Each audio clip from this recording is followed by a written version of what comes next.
How many people live in Iran, by the way? I don't know the population. At all? No, I don't know the population. You don't know the population of the country you seek to topple? How many people live in Iran? 92 million. Okay. Yeah, How could you not know that?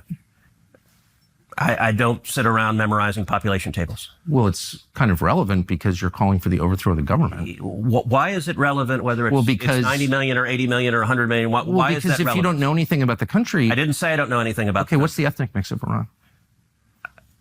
They are Persians and What predominantly Shia. Okay, it's not even... You don't know anything about Iran. So okay, I am not the Tucker Carlson expert on Iran. You're a senator who's calling for the overthrow of the government. You're the one who claims anything about the country. No, you don't know anything about the country. You're the one who claims they're not trying to murder Donald Trump. You're the one who can't figure out if it was a good idea to kill General Soleimani, and you said it was bad. You don't believe they're trying to murder Trump. Yes, I do. Because you're not calling for military strikes against them in retaliation. And if you really believe that... We're carrying out military strikes today. You said Israel was. Right, with our help. I said we. Israel is leading them, but we're supporting them. Well, you're breaking news here because the U.S. government last night denied, the National Security Council spokesman Alex Pfeiffer denied on behalf of Trump that we were acting on Israel's behalf in any offensive capacity. No, we're not bombing them. Israel's bombing them. You just said we were.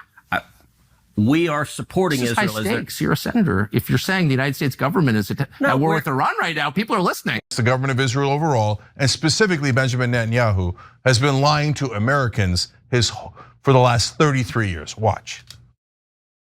If not stopped, Iran could produce a nuclear weapon in a very short time. It could be a year. It could be within a few months.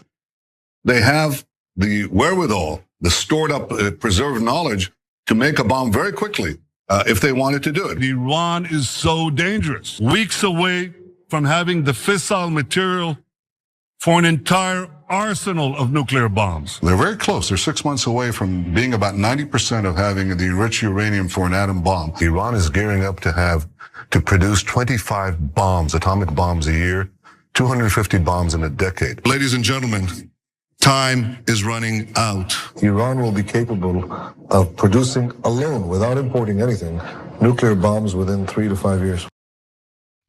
You don't know that I'm going to even do it. You don't know. I may do it. I may not do it. I mean, nobody knows what I'm going to do. I don't think I'm obsessed with Israel. Okay, but I think a lot of people are. And like the question, Israel spies on us. Well, so does every other country. Why are you mad at Israel? I guess, no. I'm hardly the one I've never taken money from the Israel lobby. Have you? Taken money from the Israel... From AIPAC. So AIPAC raises a lot of money for me, but it's actually a misnomer because the people who raise money are individuals. Right. So it's not the PAC itself, but they're individual members who believe in the American-Israeli friendship and relationship. Is AIPAC a foreign lobby? No, it's an American lobby. It's AIPAC stands for the America-Israeli Political Action Committee. What does it lobby for? So, to be honest, not a whole lot effectively. Listen, I came into Congress 13 years ago with the stated intention of being the leading defender of Israel in the United States Senate. Great. And I've worked every day to do that. AIPAC, a lot of times... Have you guys made a compelling case? Bibi Netanyahu on Fox on Sunday said it was 12 to 13 months. Something he's been saying forever. There's been no new intelligence, or maybe I'm missing something. I haven't seen the Wall Street Journal, I haven't seen the New York Times, I haven't seen people that have Financial Times of London, the people that cover this and have big teams cover it. Please tell me where the facts are and the evidence are. Besides Fox News, cheerleading. You're not a patriot if you don't support this. They're evil, you're bad, they're evil, all of that. Where are the facts? You're asking the United States to come in to, as Ted Cruz didn't know last night, an ancient civilization has got 90 million people. This is not a group of somebody in a desert, a group of Bedouins in a desert. This is one of those ancient civilizations in the world, okay, with 92 million people. This is not something you play around with. You have to think this through at this level, and the American people have to be on board. You just can't dump it on them and say, hey, this happened. Right now, the American people are sitting there going, what in the hell is happening here?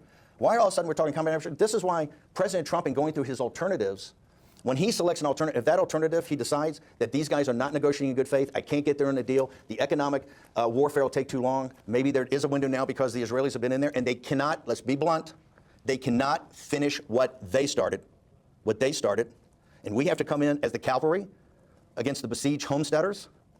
That has to be a decision the American people are back on. We can't do this again. We'll tear the country apart. We can't have another Iraq.